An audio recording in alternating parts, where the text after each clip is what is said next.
Bien, bonjour à toutes et à tous. Nous nous retrouvons pour le livre de Xavier Fontanet, ancien président directeur général de la société Essilor, gérée de manière tout à fait exceptionnelle par un attachement personnel de tous les salariés à l'entreprise elle-même. Et nous allons passer à une vidéo numéro 6, car nous avançons dans ce livre très dense. Et voici la suite précisément. La concurrence en éducation est un stimulant.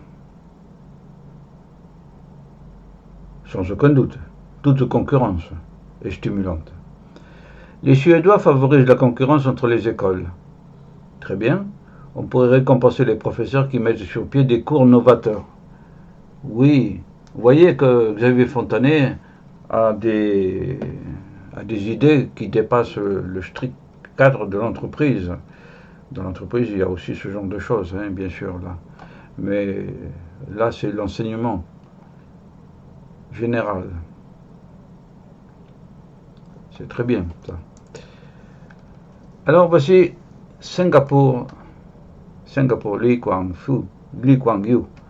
Ce que dit Lee Kuan Yew, le fondateur de Singapour, il s'agit de préparer nos enfants à la concurrence extérieure, de cesser de les comparer entre eux. Ça fait très longtemps que je dis, très modestement, la même chose.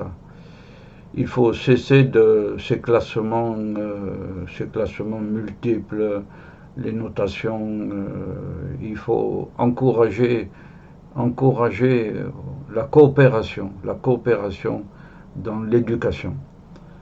L'heure est au défi mondial et il s'agit de se placer par rapport aux Asiatiques, aux Indiens et aux Américains, bien sûr, bien sûr. Nos querelles sont stériles et contre-productives. J'adhère à 10 000% à ce propos-là. Voici un portrait du fondateur de Singapour. J'ai commencé ma carrière à l'enseignement supérieur à peu près en 1987 et j'ai suivi le développement de Singapour quand j'ai été contacté par les Japonais, je dis au passage très vite. C'est une autre histoire, voilà. Et donc Singapour, ce petit dragon est devenu un grand dragon, et avec une université il y a quelques années là, qui est extraordinaire. Voilà, bon. Novatrice. 413 entreprises. Tous ces titres s'inscrivent, comme vous l'avez constaté, dans un plan d'ensemble. La valeur des grandes entreprises mondiales réside dans la capacité de couverture, c'est-à-dire d'extension, je pense. Surtout quand on prétend être mondial. Et si l'or compte au moins 500 millions de clients, fabuleux, fabuleux. Et depuis, ça a dû encore croître. Il faut aux entreprises des actionnaires stables. Oui, pas de fonds je ne sais plus comment ça s'appelle maintenant, mais ces fonds d'investissement là, qui sont des rapaces, hein, et qui poussent les sociétés pour des questions purement financières. Et des PDG stables aussi. Oui, oui, oui. La part de marché a une énorme valeur, bien sûr, bien sûr. Ensuite, on peut compliquer, voilà, un calcul de part de marché, bon. Ça s'est trouvé sur Internet, on n'en finirait plus de ces définitions économiques. Ce sont les actionnaires qui décident de la répartition entre dividendes et investissements dans l'entreprise. Oui, les dividendes qui leur reviennent et les investissements pour l'entreprise.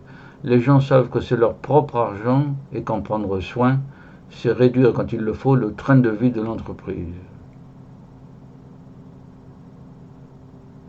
Et oui, la priorité doit être l'entreprise, normalement. Les besoins en capital d'une société de restauration collective, c'est spécial ça déjà, est nul, puisque le client paie plus vite que l'entreprise ne paie ses fournisseurs. Oui.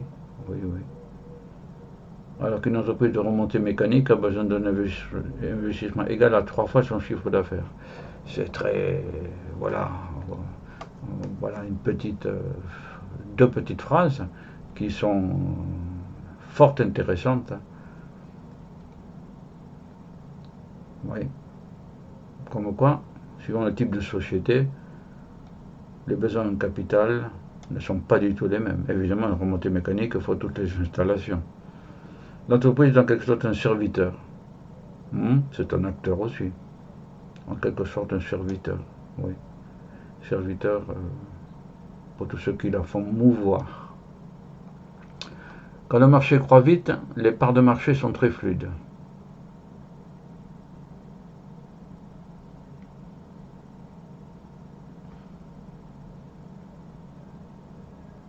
Bon, sans commentaire. Cela dure tant que la croissance est très forte, au-dessus de 10%. Et il faut que la croissance soit en effet très forte.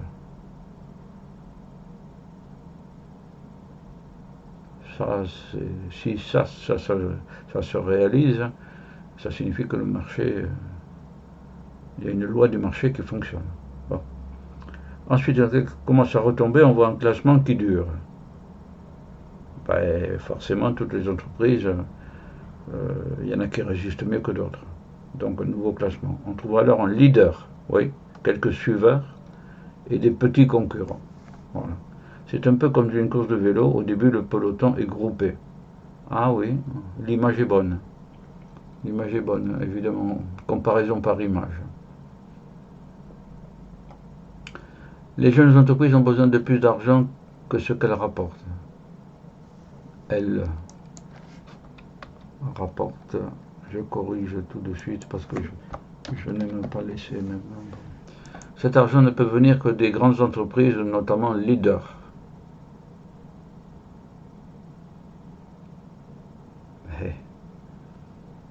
Oui, oui, celles qui ont de l'argent.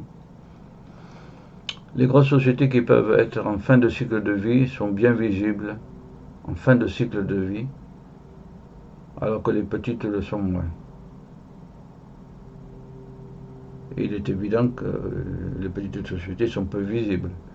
Bon, quant à être en fin de cycle de vie, c'est curieux.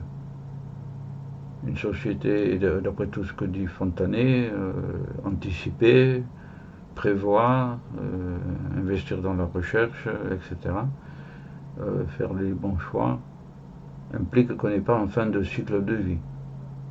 Bon. L'État. L'État français est atteint d'hypertrophie.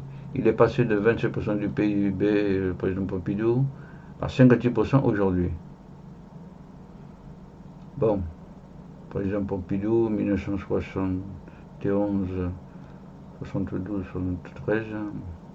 Pour le président, il est mort d'un cancer de la prostate, lui aussi. Il est passé de Pompidou, donc voilà, oui, oui. Eh oui. L'endettement des États les prive de moyens. Bien sûr, quand on s'endette, c'est mauvais signe. C'est le cas actuellement d'ailleurs. Dans les sociétés prospères, il faut mettre de côté une certaine somme que les politiques doivent évaluer pour les accidentés de la vie. Bien sûr, la dimension sociale. On ne peut pas vivre dans un État qui exclut la misère et la pauvreté. C'est pas dans la tradition française, ça va de soi. Mais il faut faire attention à ne pas tomber dans la suissana. Et oui, il faut redresser tout le monde, le plus possible, au moins par le cerveau. La France est l'un des pays où la sphère publique, avec 55% du PIB, est les plus développée. Oui, oui, on le sait. Et si un État, 3 000 milliards d'euros de dette, on n'a remboursé que des intérêts jusqu'ici, mais maintenant c'est du capital dont il s'agit. Et si un État pas assez productif, trop taxeur, trop répartiteur, avait sa part de responsabilité dans la pauvreté, la question mérite d'être posée, d'être extraite même de ces vidéos. Oui, il va falloir... il y a des idées fort intéressantes. Si un État pas assez productif, dans mon livre bleu, justement, je mets en avant le colbertisme, c'est-à-dire pourquoi les personnes publiques seraient, c'est-à-dire l'État, les régions, les départements, même les communes, ne seraient-elles pas industrielles et commerciales, comme le voulaient Colbert et Louis XIV? Voilà. Trop taxeurs, bien sûr, je veux moi la suppression des impôts. Trop répartiteurs, ça pour, oui bien sûr, aussi, mais euh, pour la pauvreté, pour la misère et tout, il faut quand même un parapluie. Un État qui aide trop tue la responsabilité individuelle. Oui, et détruit la société. Ça, c'est des phrases qui mériteraient d'être proposées à la discussion générale d'un choix de société. Pas une société de consommation, mais une société de production de biens et de services et d'idées. Car l'idée est à la base de tout. Un État, l'État-providence est un mirage qui s'effondre sous son poids. 1936, Front populaire, congés payés, plus tard, sécurité sociale, etc. Il y a des acquis qu'il faut conserver, bien sûr. Mais en effet, il faut réveiller tous les citoyens pour qu'ils produisent des biens, des services. Et pour ça, il faut leur donner une formation, mais une formation vraie, efficace, concrète. Bon, l'enfer est souvent pavé de bonnes intentions. Formule classique. L'endettement des États a permis, depuis la mort du président Pompidou, de renvoyer le problème au lendemain. Eh oui, eh oui, quand on s'endette, les personnes publiques se paient le luxe de s'endetter très longtemps. Il faut se souvenir que le général de Gaulle avait ramené la dette du pays pratiquement à zéro. Ouais. Et que le budget était en équilibre. Ouais, il faut se souvenir de ça. C'est une gestion de bon père de famille, ça, comme on dit en droit civil. En tant que citoyen, j'ai toujours été furieux du déficit budgétaire de gauche comme de droite, d'autant plus qu'ils sont minorés puisqu'on les présente par rapport au PIB et non par rapport aux recettes fiscales. Le déficit budgétaire sont minorés, les recettes fiscales. Moi qui suis pour la disparition des impôts et la transformation des personnes publiques en acteurs de colbertisme, c'est-à-dire comme Singapour, comme la Chine, si on réfléchit bien. Voilà. C'est rien d'extraordinaire. Hein. Je n'ai jamais aimé l'expression l'argent de l'État. Ben ouais, parce que si c'est l'argent des impôts, hein, c'est l'argent des citoyens. La sphère publique en France coûte environ 1000 milliards pour un PIB de 1900 milliards, oui, évidemment. Oui, 1000, la sphère publique. Oui. Un des grands problèmes des sociétés est de mettre au point une gouvernance qui marche. Le grand public n'y fait pas attention. Alors ça aussi, voilà une phrase remarquable. Les Français sont dévots, disait De Gaulle. Eh bien, la faute à qui aussi? Au système d'enseignement.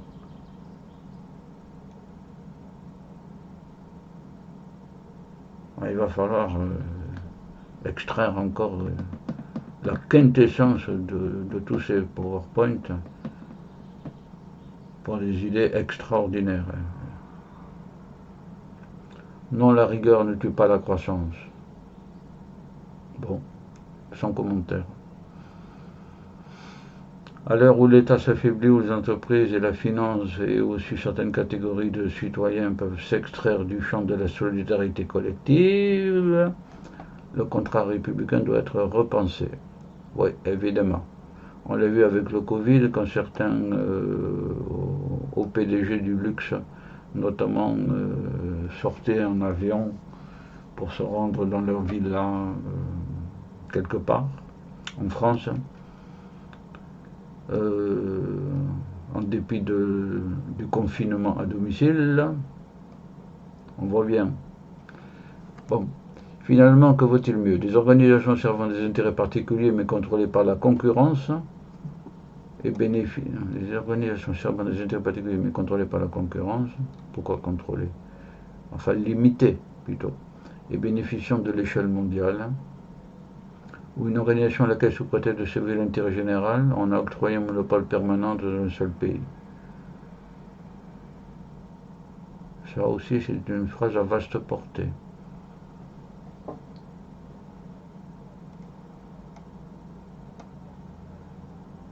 Organisation, là, il vise la France. Monopole permanent dans un seul pays. Oui.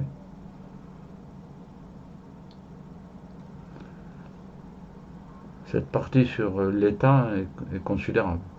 L'efficacité des sphères publiques n'est pas la même selon les pays. On est forcément intrigué quand on compare les performances d'un petit pays comme Singapour avec celle de la France. Bien sûr, bien sûr.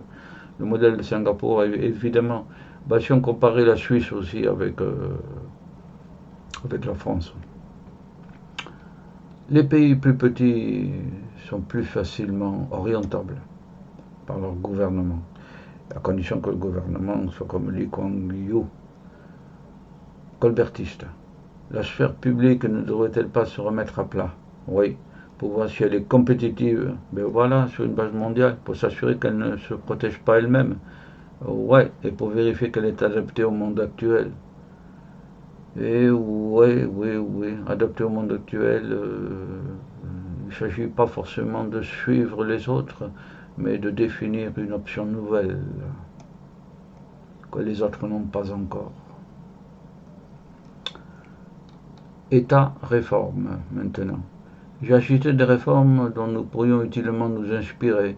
Le rebond de la Grande-Bretagne de Margaret Thatcher, la chancelière de fer, celui des États-Unis de Ronald Reagan, la chute de l'Argentine de Carlos Menem, la remontée du Canada de Jean Chrétien, le renouveau de Nouvelle-Zélande de Robert Douglas et le phénoménal croissance de Singapour de Lee Kuan Yew. Oui, oui, oui, oui. Et oui, il y a de quoi s'inspirer, mais s'inspirer, c'est ça, s'inspirer. Mais il faut bâtir des idées nouvelles. Et dans le livre bleu, c'est ce que j'ai fait en juillet 2019, à la suite des gilets jaunes et des bonnets rouges qu'on a oubliés en Bretagne. Voici Valéry Giscard d'Estaing, avec lequel j'ai entretenu une correspondance épistolaire. Le Canada, la culture des pionniers est toujours très ancrée dans l'imaginaire canadien. Très bien. La réforme entamée par Jean Chrétien en 1993 a visé d'abord à contrôler la sphère publique, c'est bien, en faisant baisser les dépenses fédérales en 3 ans de 18,9%. Mais diminuer la sphère publique, ça implique qu'on ait une action de formation d'information et de formation adaptée, financière, économique, culturelle, tout ce que vous voulez là, pour les citoyens. Pas seulement les étudiants, mais les classes d'âge au-dessus encore. Voilà. Aujourd'hui, la santé du Canada est excellente. Il connaît peu la crise. Certains ministères ont baissé de 50% leur train de vie. La dette a été divisée par 3. Cet exemple, à la date de la rédaction de ce livre, est remarquable.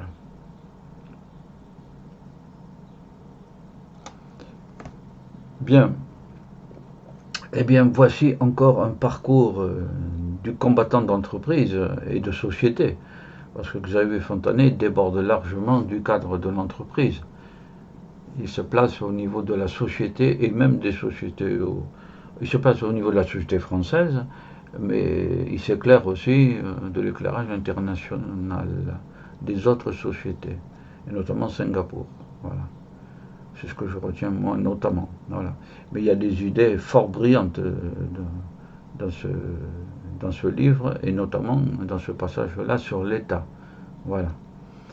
Eh bien, je vous dis de faire votre grand profit neuronal, cérébral. Voilà. Et je vous dis au revoir à tous et à toutes. Au revoir.